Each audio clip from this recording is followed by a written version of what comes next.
about every day. This time I will call the council's participation in the joint meeting.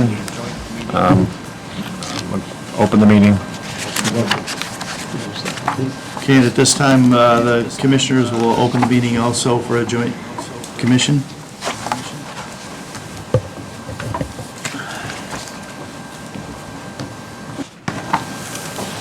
Okay, I guess we might as well just start with turning it over to Wiss this time.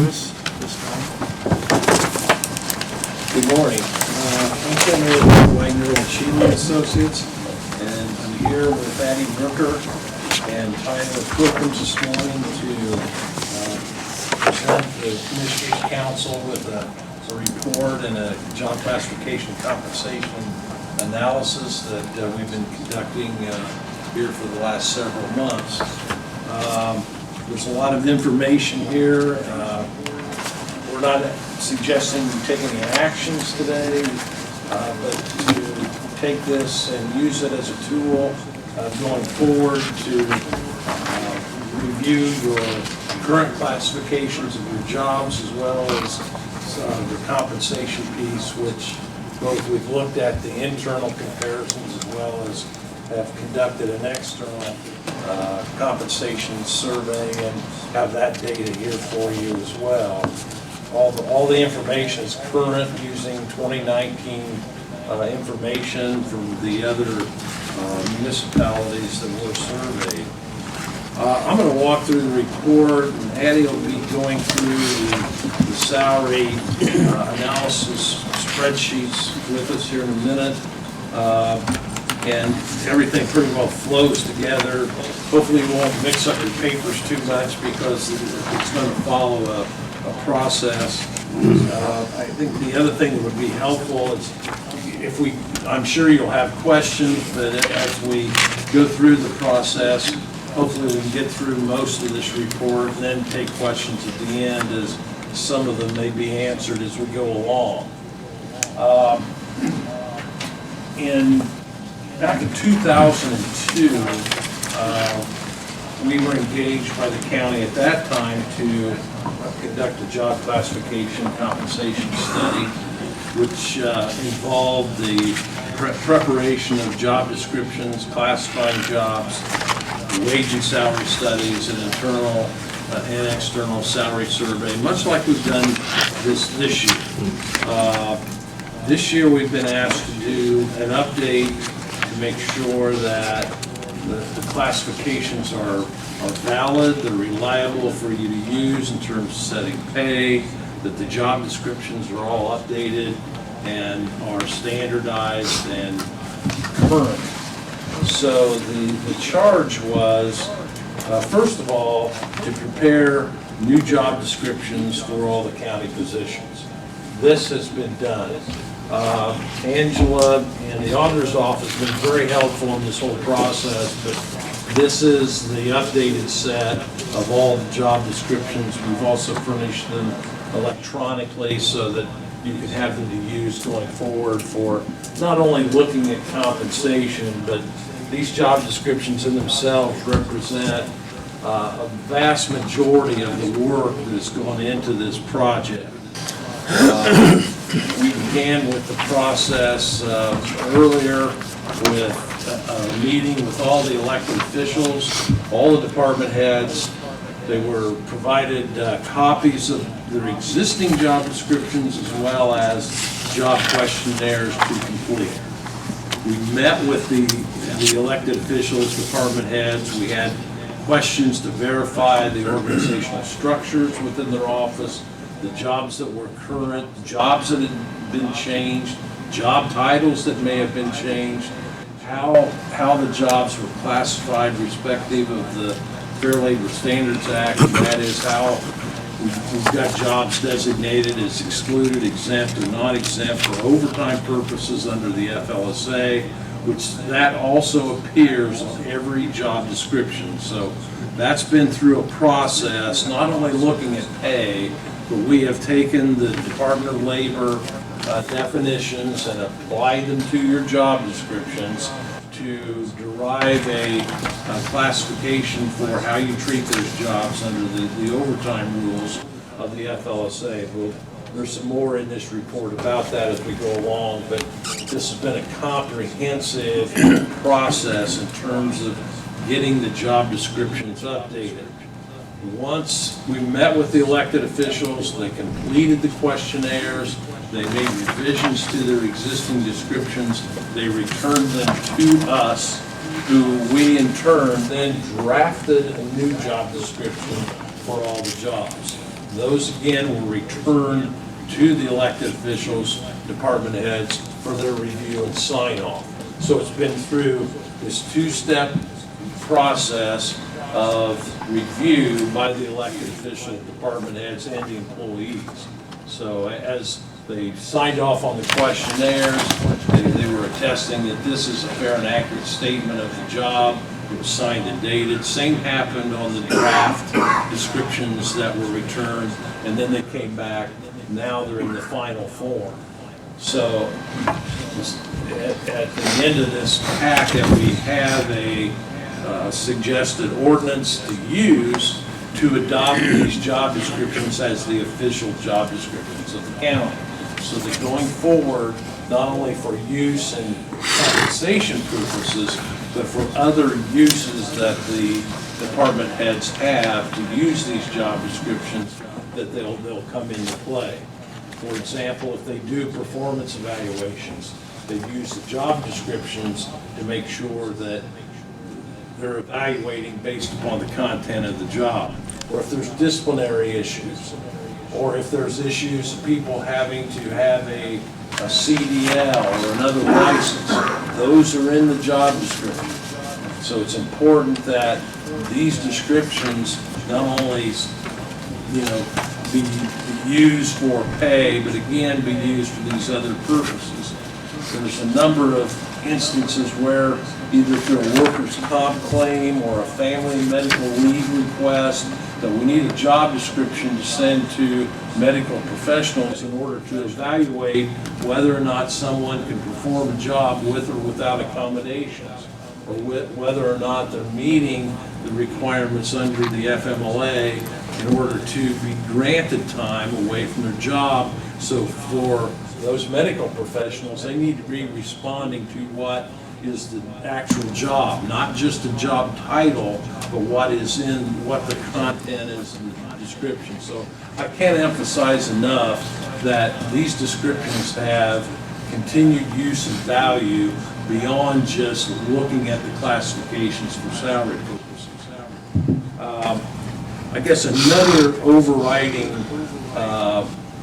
theme that I try to emphasize as we do these studies, and we've done a lot of them around the state of Indiana. As a consulting firm, we're looking at the job, not the person. We're looking at the classification of jobs, and based upon the content, what the job requirements are, not on how well Judy or Bill or Fred are doing in that job, but what's the job value or worth to the employer. The person side is really the performance side.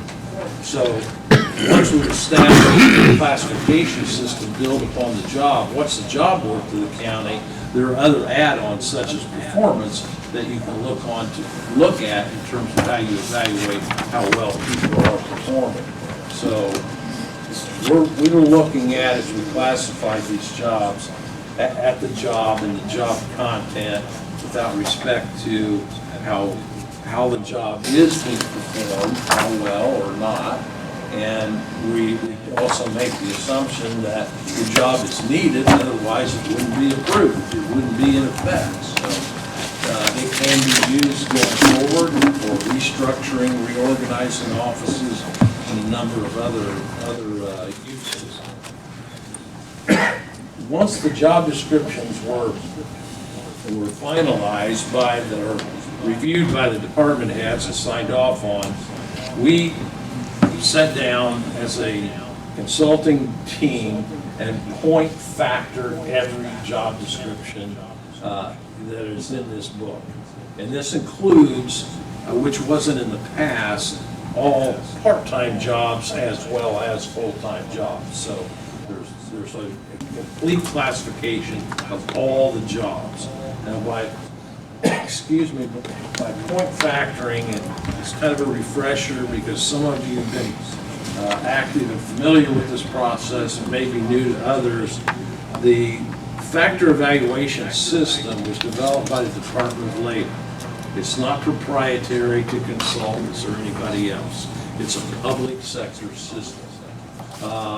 It provides for the evaluation of jobs based upon the job responsibilities, skills and knowledges, the personal work relationships, the work environment under which those jobs are performed.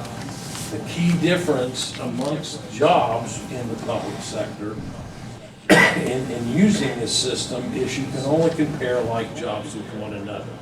So, the system provides for having what they call a category called PAT, Professional, Administrative, Technological. Those jobs are compared to one another. There's a separate set of guide charts for assigning points to PAT jobs, compared to another category called COMET, Computer Office Machine Operation Technicians. These are support positions. These are positions that work in an office. Many deputies, many of the court reporters, those are the kinds of jobs that are in what we call the common jobs. PAT jobs, the professional usually require extended learning knowledge, typically a degree of job, attorneys, your professionals who are required to have some kind of a certification, or they're in supervisory positions fall within that PAT group. PAT, COMET. The other two categories that are used here are the protective occupations in law enforcement, which is concentrated in the sheriff's department. So those jobs are classified under what's called the protective occupations law enforcement. There's a whole set of guide charts there with a set of points that have been predetermined through the DOL when they designed this program for the protective occupation. The last one, labor trades and crafts, LTC, jobs that are concentrated in the highway department. So you've got truck drivers, heavy equipment operators. You've got some jobs scattered in some other departments, maintenance people that may be in some departments other than highway. Most of the jobs in the labor trades crafts category fall within the highway department. So we end up with these four classifications. You got points assigned to each position. Once they're all factored, then we can look at the comparison of factor points to current pay rates, and we can also then look to the external market. How do other counties, how do other cities, how are these jobs paid outside of Whitley County?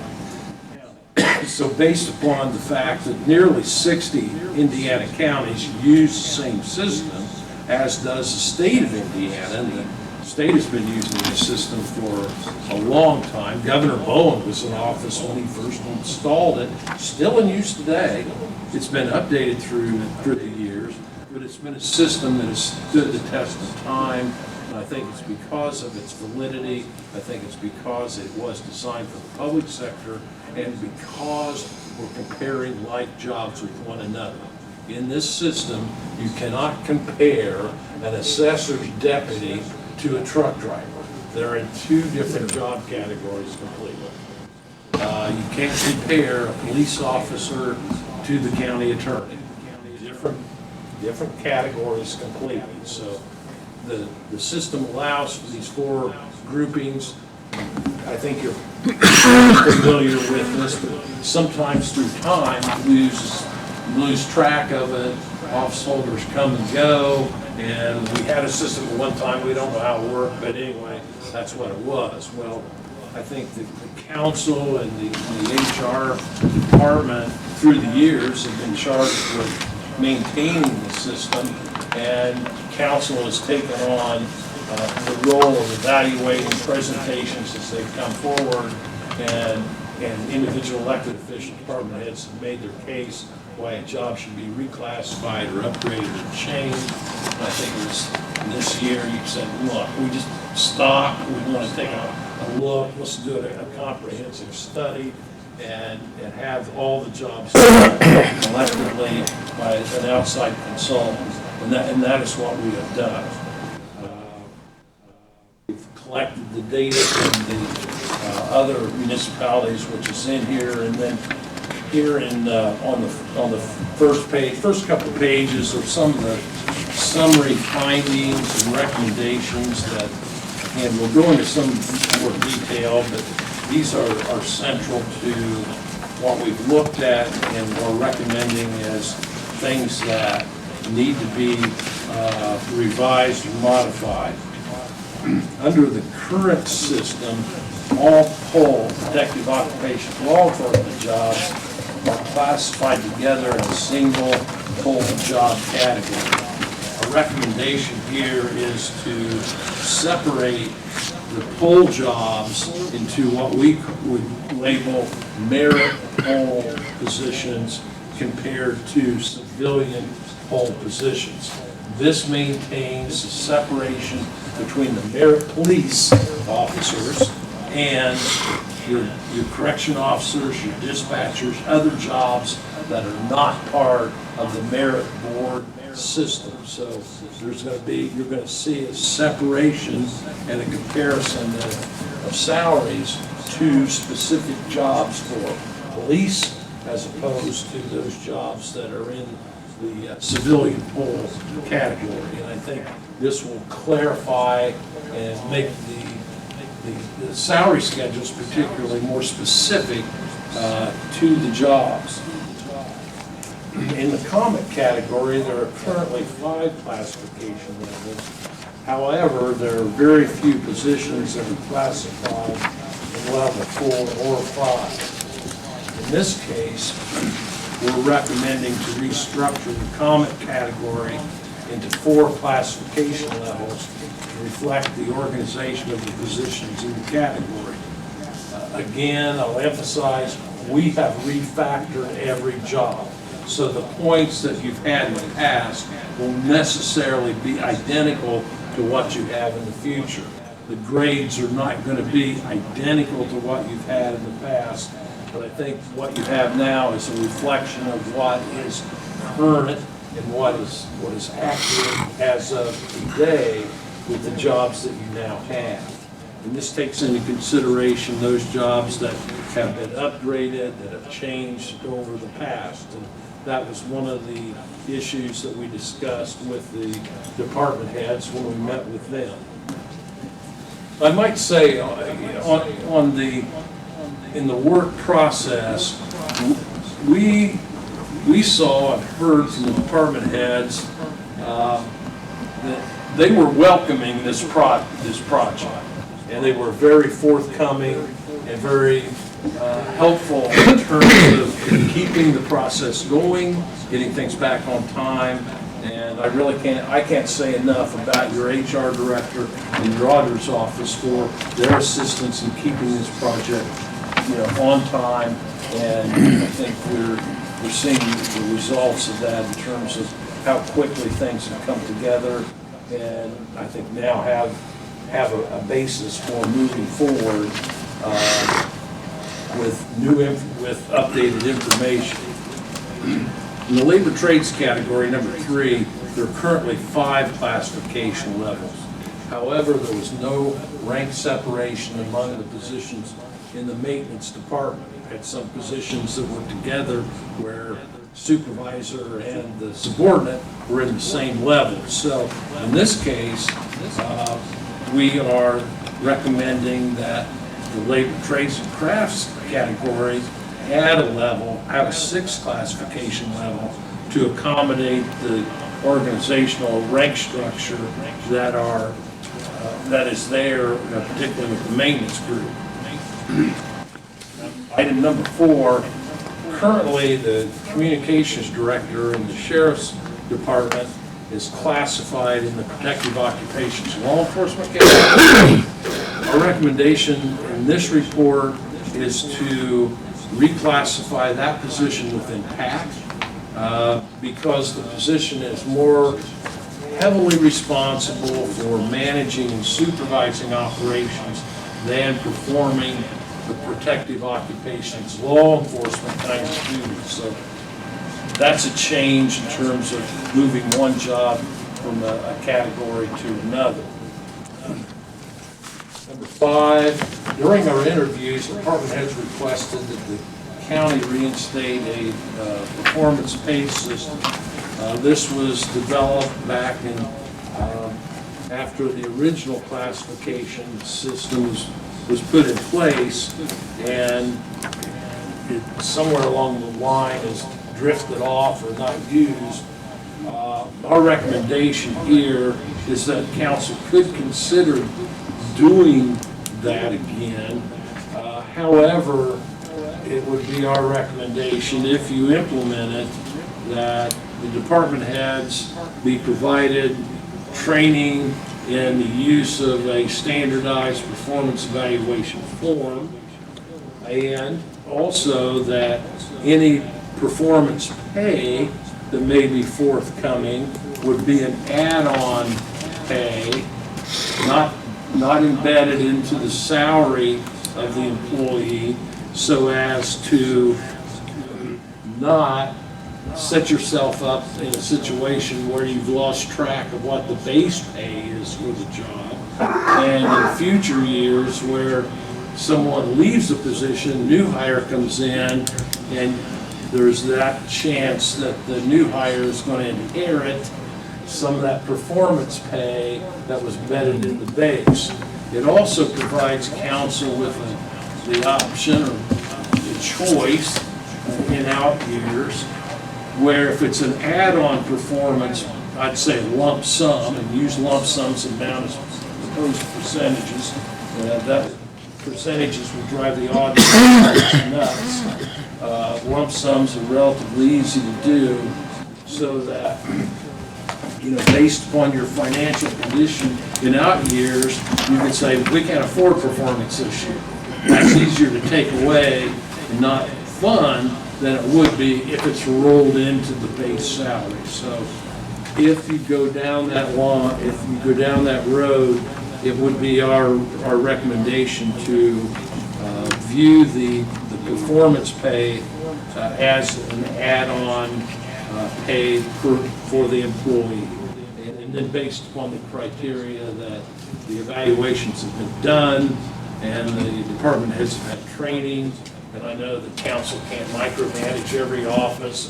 Why in the world are you giving that person a raise and not this one over here? I think it's incumbent upon the department heads to be objective and to be forthcoming and say, I've conducted the evaluations, this is how I see them, and represent that to the council. But at that point, there's a matter of trust between council and department heads that this was done in an accurate, fair way, and not just an anecdotal piece that sometimes I've seen in courthouses, probably doesn't happen here, where experts or people are experts about what's going on across the hall, or I walked by an office one day and saw this, so that's the way things are every day. So she's not working, and why are we giving her a raise?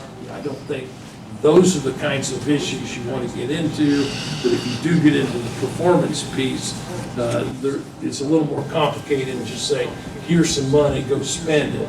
You ought to have the process for having an evaluation, standard evaluation form, and having a process that the department heads have had training in using that, and what some of the best methods are for conducting evaluations. So, 6, there are some instances of employees holding exempt positions receiving overtime and/or comp time. And the recommendation here is that the FLSA compliance that we've conducted looked at all jobs. Specific recommendations have been provided to HR regarding compliance, and those problem areas have been identified. Some have been corrected, and just our caution here is that we can't be giving overtime to one exempt person and not someone else. We have to treat the exempt people in the same way. Does that mean that that an exempt person cannot get overtime or comp time? No, that's not what it means. But if we're going to do it, we need to be consistent with what our policy says. So if our policy says exempt people are not entitled and shall not receive overtime or comp time, then that should apply across the board. If we want to change that policy and allow for certain amounts of comp time or overtime to exempt employees, and that needs to become part of policy. And that's what the State Board of Accounts will audit. You know, I mean, the federal government doesn't care. You can pay more than the minimum wage. That's all they care about as far as salaries go. They want to make sure all your non-exempts are getting overtime. If you want to give more money to people, you know, the feds don't care. The problem is we don't want to be discriminatory in how we apply the policies to our own people. So this is one area that I think there were a few issues that were identified. I think most of those have been corrected, but we've referenced it here in this report. Number 7, with the exception of probation officers whose salaries are governed by the Judicial Conference pay schedule, all full-time employees, elected officials, with the exception of the surveyor, receive longevity pay in the amount of $50 for each year the employee holds a full-time position. Compared to other counties, that amount is low. Recommendation is that, well, one, it does ensure that trained by an employee that has the same type job, that there is some recognition that the senior employee is going to get a little bit more money than the person that they're training. Longevity is also something that's pretty common in the public sector, and if you look at anything, you might consider raising the amount of longevity pay. But I think keeping it at, again, a flat dollar amount is the best way to do that, and having it, again, as an add-on, so it goes with the person. It's not part of the base salary. Okay, on page 3, this section is called comparative job classification structures. So you'll see what's current and what is proposed. On the left side, under comment, LTC, PAT, poll, you see what the current classification levels are with comment 1, 505 to 600 points. Those are factor points assigned to a job. The proposed, as I mentioned earlier, we're proposing that the comment group be collapsed into these classification levels, and then you see at the right there what the spread of points are, factor points are to those jobs. And again, all your jobs have been point factored and fall within one of the classification levels. So the same thing for labor, trades, and crafts. Again, as I mentioned before, adding a level 6 to accommodate those maintenance positions. The PAT classification levels, the number stayed the same. The point values are a little different than what we've had in the past based upon our refactoring of the PAT jobs. The poll jobs, right now, the current is everything's into, one category. We're suggesting and proposing that the merit poll jobs be separated from the civilian poll classified positions. And then you see there the levels and the classification points assigned to those jobs within the category. On page 4, moving towards what was done as far as the external salary analysis. This was done using benchmark positions for each category. Did we Did we take every job in every category and match it to the external? No. We picked jobs that were common jobs to the categories, 5, 6 jobs out of each category, and surveyed those jobs with these other external employers. So we have a listing of all the counties that we surveyed. We also have a listing of the cities, most of which are located in the counties. Just anticipating, well, you got Allen County in there. Well, you can't not have Allen County in there. You do draw your workforce from these neighboring counties, but no one county set of salaries in this drives what the average salaries are when you start looking at the external market.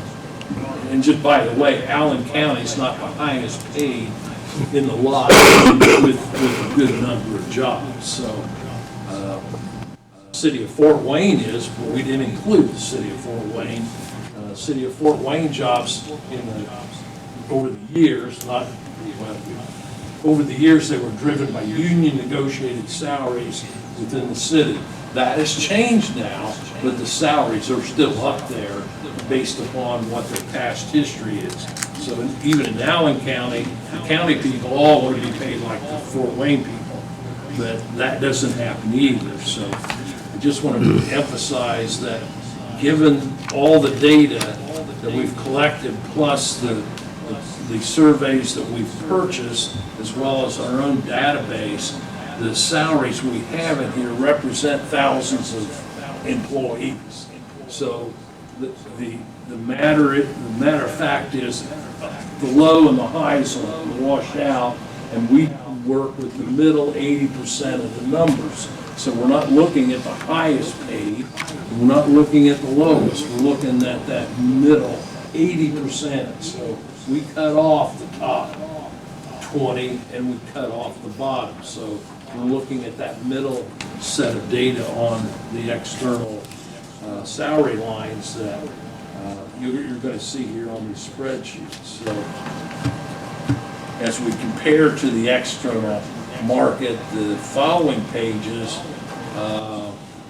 talk about they follow a standard salary range based upon the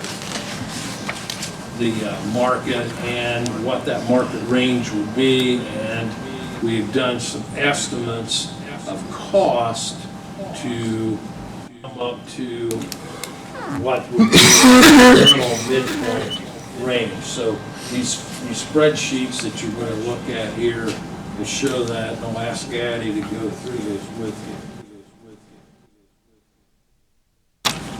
Good morning. Good morning. So in the report, we kind of, you might have the report side by side here with the spreadsheet. So we're going to start with the comment spreadsheet. So we've listed in the report your current salary range that are listed on your pay schedules. And then how the spreadsheet is set up, it's set up by classification level. So again, as Kent mentioned, we have 4 classification levels for the comment category. So if you look at the comment 1 here, and then I'll kind of walk you through how this is set up. We've got the department, job title, and then the current 2019 salary, the annual work hours for the position, the recommended FLSA status, exempt, non-exempt, or excluded.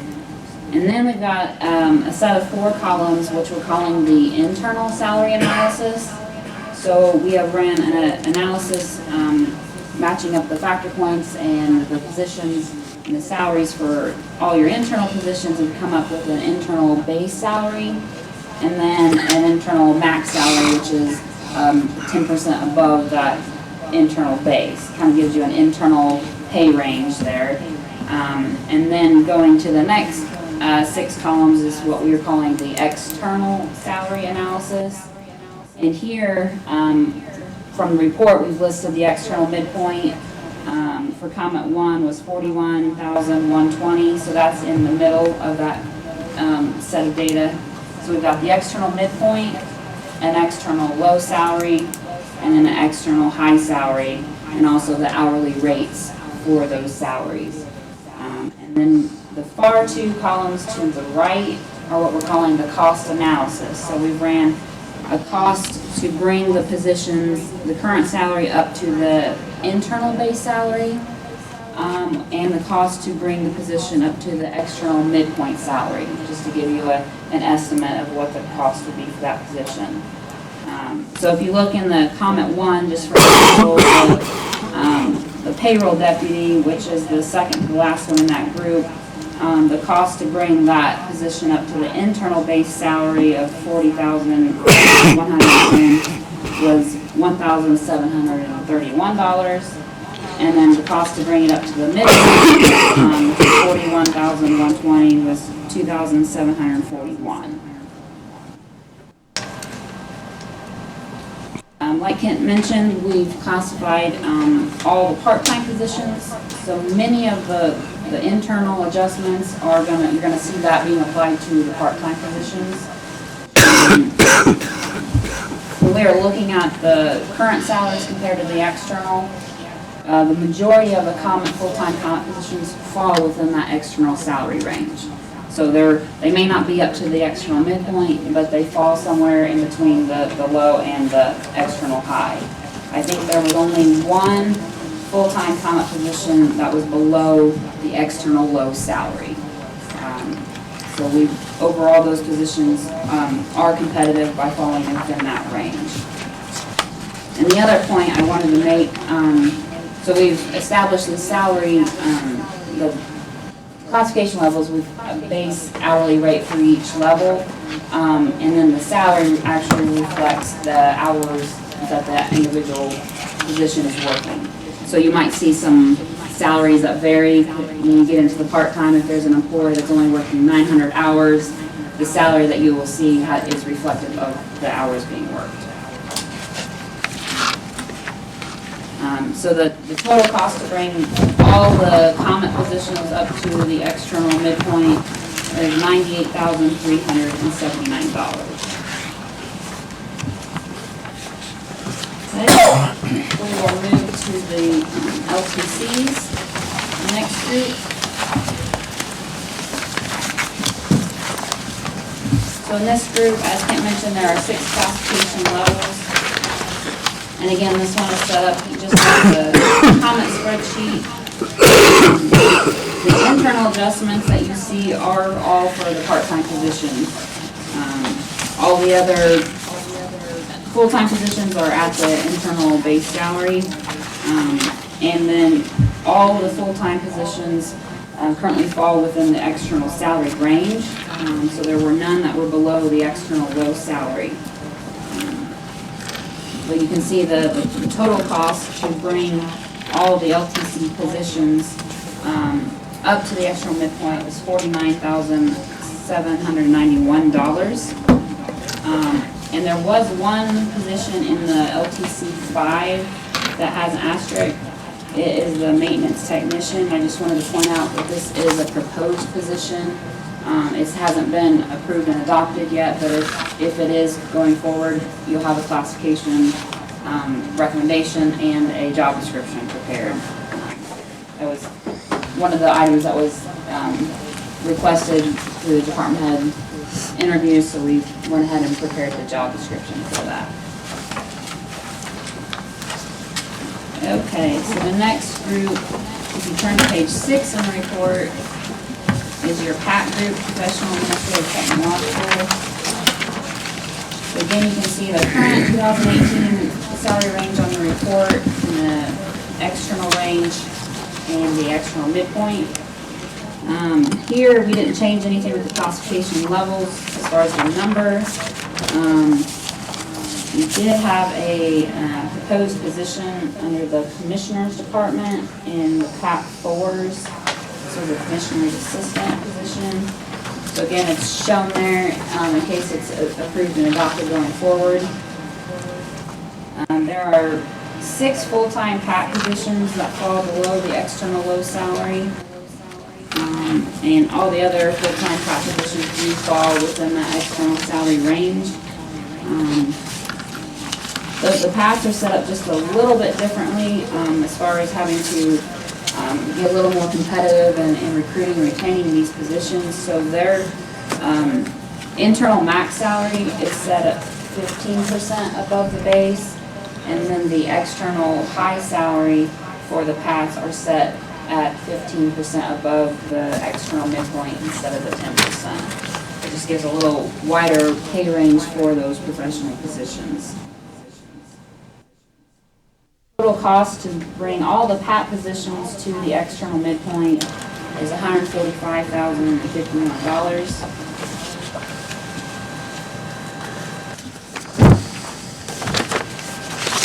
The next group, number 4 on your report, these are the merit pool.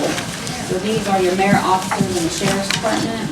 And this is again that breakout from the single poll classification. Here there are 2 classification levels. We did not show an internal analysis because they were already internally aligned based on their rank within the department. But we've provided the external salary analysis. And again, all the positions fall within the external salary range, but the cost to bring all the positions up to the external midpoint was $19,548.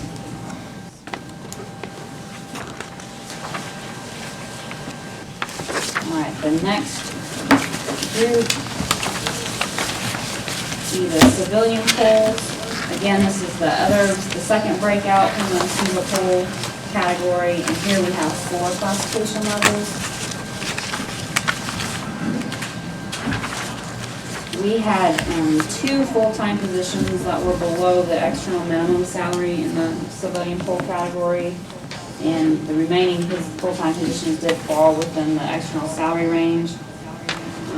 There are multiple adjustments for the internal on this spreadsheet.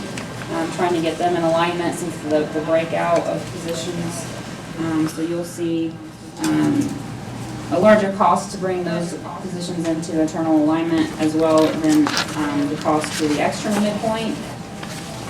The total cost to bring the civilian polls to the 2019 external midpoint was $118,332.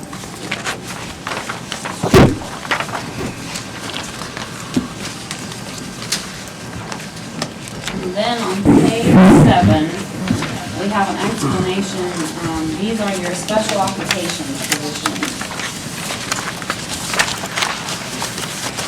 So these positions have been pulled out of the classification system and placed kind of in their separate pay grid, and they've been pulled out for different reasons. I'll start with since it's on the spreadsheet at the top, the chief deputy positions of the elected offices, except for the Sheriff's Department. Since these are politically appointed positions and serve at the pleasure of the elected official, we've pulled those out. Their classification does fall under excluded status under the Fair Labor Standards Act, meaning that they are not eligible for or entitled to overtime under your current policies. And we are recommending that the salaries for the chief deputies be set at 85% of the current elected official salary. So what we have shown you on the spreadsheet is the 2019 elected official salary, and then the external midpoint salary is that 85% of the elected official salary. So there are 3 chief deputy positions that are below that 85% threshold, if you were to establish it at that threshold. So the cost to bring those positions was $7,154. The second group here that's on your spreadsheet are the deputy coroners. And those positions are recommended to be special occupations because they are compensated on a per call basis, so it's a little unique for the part-time. They're not paid on an hourly basis, so we pulled them out and we provided you with external data of what other entities are paying per run. So we provided you a range of the $125 to $200 per range. So the county is currently paying $100, so just slightly below that external pay range. Then we have several other positions. We have the Chief Deputy Sheriff that is placed in special occupation. Again, it is the politically appointed position of the sheriff, but it's not set up with the others because the sheriff's salary is established in a different manner through the contract negotiations. So we have direct job matched the Chief Deputy Sheriff to the external market. So you have an external midpoint and the external salary range for that position. The Deputy Prosecuting Attorney, Highway Engineer, and the Public Health Officer, those all have been pulled out because those are highly technical positions, and they have been direct job matched with the external market, so they can be competitive with the external, with your competition, and hiring, retention, and for those positions. And then the last one here is your matron. Again, that is a politically appointed position of the sheriff. So again, that one was a direct job match to the external market as well. So looking at that last group on the spreadsheet, there were 3 positions below the external midpoint salary, but all the positions fell within their designated external salary range. So they're fairly competitive within that range. If you flip to the next spreadsheet, it's still in special occupations, but this is the probation. Should look like this. You have trouble. So these are your probation officers, and we've just provided their current 2019 salary for you, as they have to follow the 2020 going forward, the minimum salary schedule set out by the Judicial Conference. So we didn't want to exclude them, but we provided you with that salary schedule for moving forward.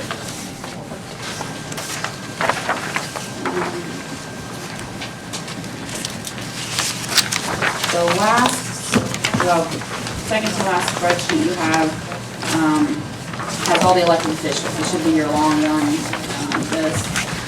So what we've provided here is just, again, these were direct job matches to other counties. So we've listed out the specific county, and we've shown you those salaries. We've shown you the average salary for each elected official, and then just that external salary range, encompassing those from the high to the low. So you can see where your elected officials fall within that range. I did want to point out for Allen County, the full-timers are considered full-time there, which is a little different than most of the counties. So that's why that salary is quite a bit higher than the other commissioner salaries. And the note that I wanted to make is with the surveyor. You treat that one a little bit differently here. It's considered part-time, as the main surveying function is done by your highway director/engineer. Then on page 8 in the report and the next spreadsheet, they both have the same spreadsheet here. It's the cost summary. So we've gotten a summary of everything, each category, what it would cost to bring those positions in each category up to the internal base salary, and then the percentage. So for internally, to bring everything up to the internal base salary, all positions is $220,694, which is a 3.79% increase. And then the total cost to bring all the positions up to the external midpoint was $446,469, which comes out to be a 6.29% increase overall.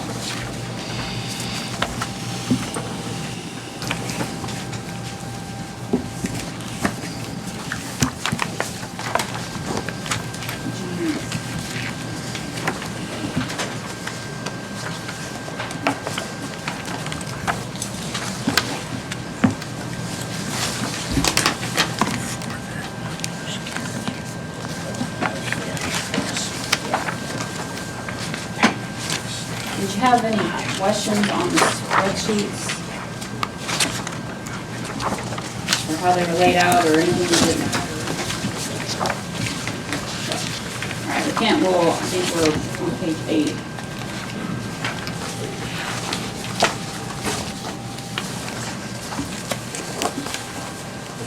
Page 8, again, talk about the Fair Labor Standards Act. As most of you recall, back in 2016, there was a proposal to change the salary threshold for exempt. It was being raised by $47,000. A lot of counties made adjustments in anticipation of that. It was, the court in Texas tossed it out. It's now, it doesn't apply. The Department of Labor has issued notice that there are going to be public hearings.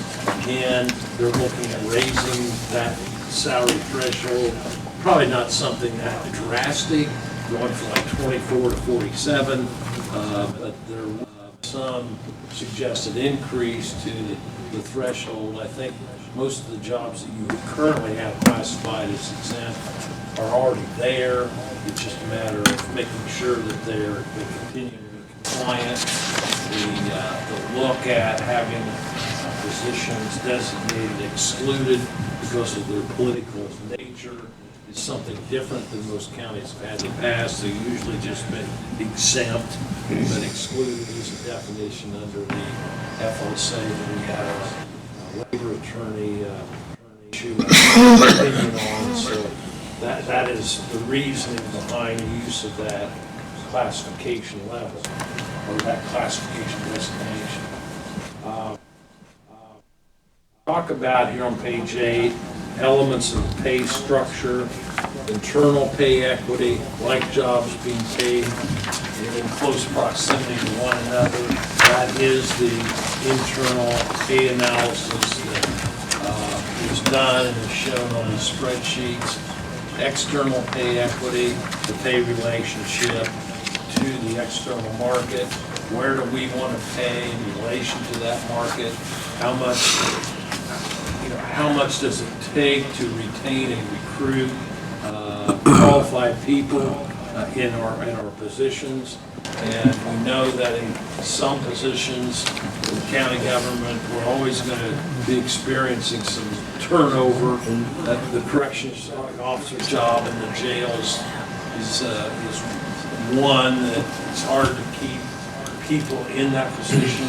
Your salaries are pretty competitive for correction officers, but again, every sheriff's department has that same problem, that same issue in keeping qualified people in that position. So the market rates and your need to be competitive and attracting quality employees go hand in hand.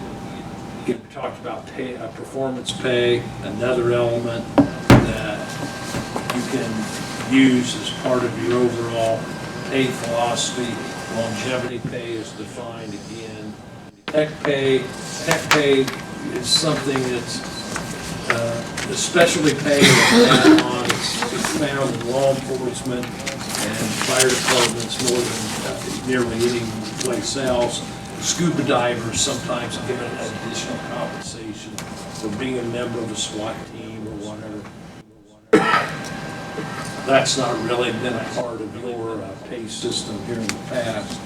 So setting your pay policies moving forward, it is, I think, an advantage to look at that external market data and get as close as we can to that external midpoint.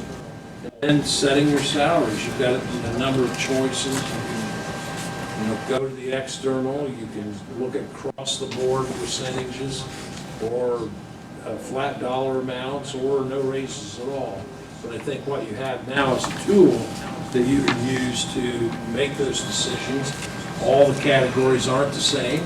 They don't have to be treated the same, but you can look individually and I think apply the same, whatever your choice is, it would be the same for that category. So I wouldn't pick and choose jobs within a category, but treat category like. we've just restated here what the Indiana code provides as far as the council's responsibility for not only fixing the numbers of deputies and employees, describing and classifying jobs, which you've done through this study, adopting pay schedules, which you can do through this study, and hiring consultants such as us to assist you, which you've done through this study. So you've really taken on a project, I think, in a timely way, is well ahead of your budget setting time, so that you have some little lag here between now and when you have to set your salaries and your budgets. But this should provide you with that kind of information that you would need in maintaining the system in the future going forward. In the past, you've had a committee of a number of different office holders and participants.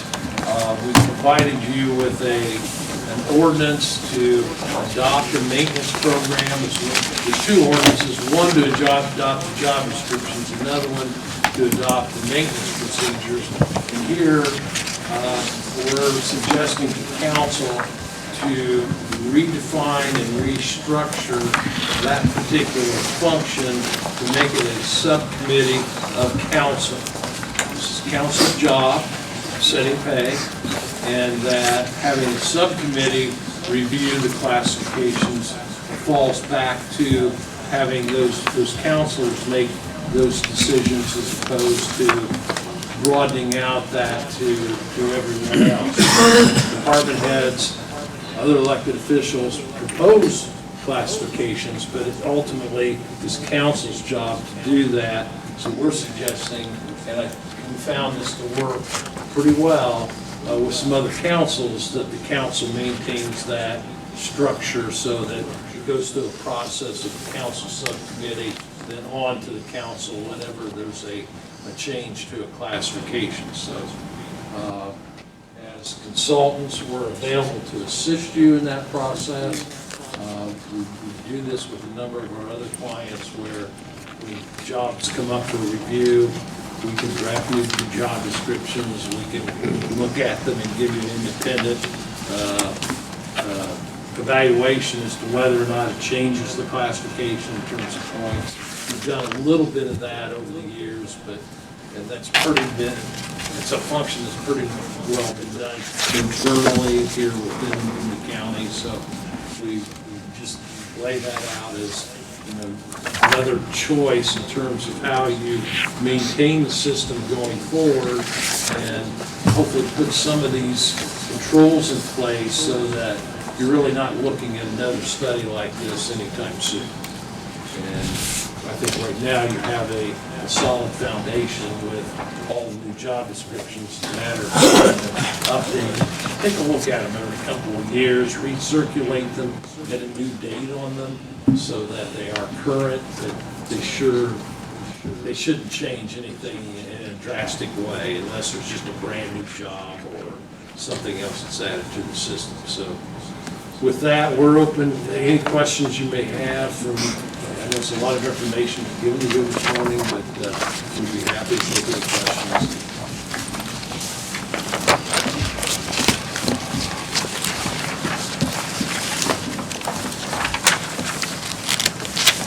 I do have one question.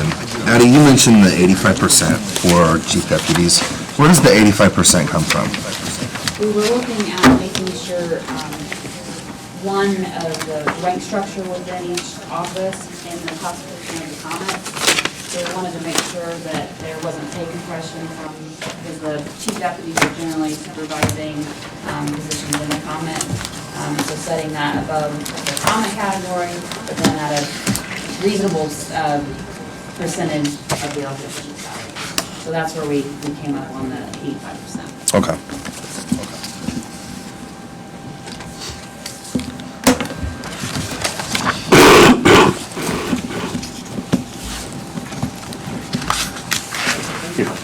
Thank you.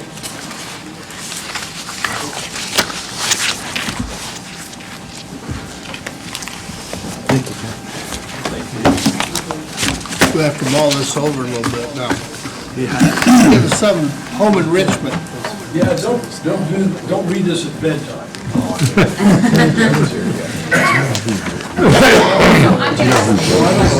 Okay, regards to the two ordinances. Commissioners can adopt the job descriptions with one ordinance. But the one that has to do with the salary and compensation would be adopted by the council, correct? We have two different governing bodies and two different ordinances, depending on which body is responsible for which one? We wrote them both for the council. Okay, Council will adopt. okay, okay. Yes. But you can do one without the other, correct? Like, we can just adopt the job descriptions now. Yes. And then say, do the compensation one at budget, or in correlation with the salary ordinance for budget 2020. Right, once you decide what the pay schedules are gonna be, we've adopted the classifications, and here's the salary. Let's say we're going to the external minimum. That's what, you would adopt it and attach that salary schedule. Okay. Yeah, the one on the job descriptions follows the Indiana Code of Council. Okay, okay.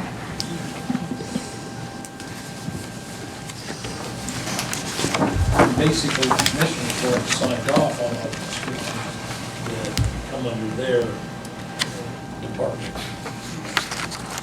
So is it your recommendation then at the next regular council meeting to adopt the job descriptions and at that time? And There's no then, reason not to. okay. But we can definitely hold off on the salary schedule once a decision is made. Right. Okay. Thank you. Gentlemen, any questions? No. Just as a housekeeping matter, Good presentation. where will the salary book be available for us to just look at and be aware of? So, we just got the one? That's just job description. That's just job Job descriptions. descriptions, You I'm have sorry, That yeah. will be in my office, In your although I office. have a PDF of them. Okay. And provide, you can share that. Do we have that already? I think maybe it was sent. No? Did you have, what, the job description? All the job descriptions? Yes. Have you shared that electronically? No. Can you? Yes. Thanks.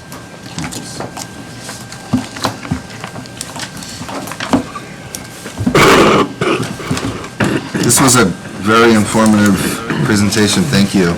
This was very good. Yeah. Like I said, we need great cooperation, everybody made it go fast. Easy to understand. Painless. Thank you again. Call for motion to adjourn. So moved.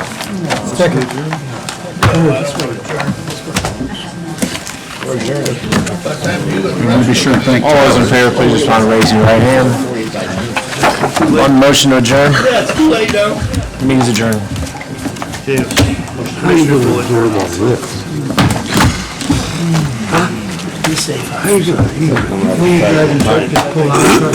Bullock.